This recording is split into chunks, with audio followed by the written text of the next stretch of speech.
Iran Israel के बीच तनाव बढ़ता जा रहा है। किसी भी पल ईरान इजराइल से सीरिया में ईरानी दूतावास पर किए गए हमले का बदला ले सकता है। इजराइल भी पूरी तरह तैयार है। ऐसे में किसी भी वक्त दुनिया को एक तीसरी जंग देखने को मिल सकती है। लेकिन ये तनाव अब सिर्फ दो देशों के बीच ही नहीं, बल्कि इस बवाल के चलते अब दूसरे देशों में भी तनाव बढ़ने लगा है। ईरान इजराइल जंग के मुद्दे पर अमेरिका को बड़ा झटका लगा है। दरअसल ब्रिटिश नौसेना, जिसने हाल के महीनों में यमन के खिलाफ अमेरिकी गठबंधन में सक्रिय रूप से और गंभीरता से हिस्सा लिया है, उसने अब दावा किया है कि ईरान और इजरायली शासन के बीच तनाव का लंदन से कोई संबंध नहीं है और ब्रिटेन फिलिस्तीनी तटों के खिलाफ अमेरिकी ऑपरेशन में हिस्सा नहीं लेगा।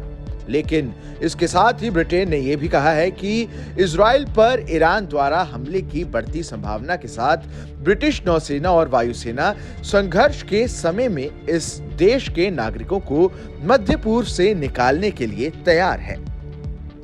इससे पहले अमेरिका के राष्ट्रपति जो बाइडेन ने शुक्रवार को उम्मीद जताई कि इस महीने ईरान इजराइल पर हमला करेगा। बाइडेन ने ईरान की तरफ से इजराइल पर होने वाले हमले की उम्मीद जताते हुए कहा कि हम इजराइल की रक्षा करेंगे, हम इजराइल का समर्थन करेंगे, हम इजराइल की रक्षा में मदद करेंगे और ईरान सफल नहीं होगा।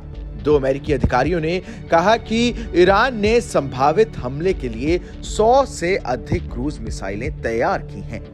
इसके जवाब में ईरान ने इस हफ्ते की शुरुआत में कई अरब देशों के माध्यम से बाइडेन प्रशासन को एक संदेश भेजा, जिसमें उसने कहा कि अगर अमेरिका इजराइल और ईरान के बीच लड़ाई में शामिल होता है तो अमेरिकी सेना पर हमला किया जाएगा।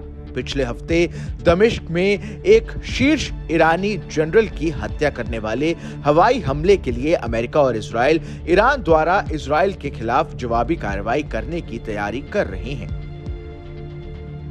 ईरानी सर्वोच्च नेता ने इजराइल के लिए दंड की धमकी दी है। 3 अमेरिकी अधिकारियों ने कहा है कि हाल के दिनों में ईरानियों ने कई अरब सरकारों को बताया है कि वो अमेरिका को इजरायली हमले के लिए जिम्मेदार मानते हैं, जिसमें दमिश्क में ईरानी जनरल की मौत हो गई थी, भले ही अमेरिका ने खुद को हमले से दूर रखने की कोशिश की हो। इस खबर में बस इतना ही।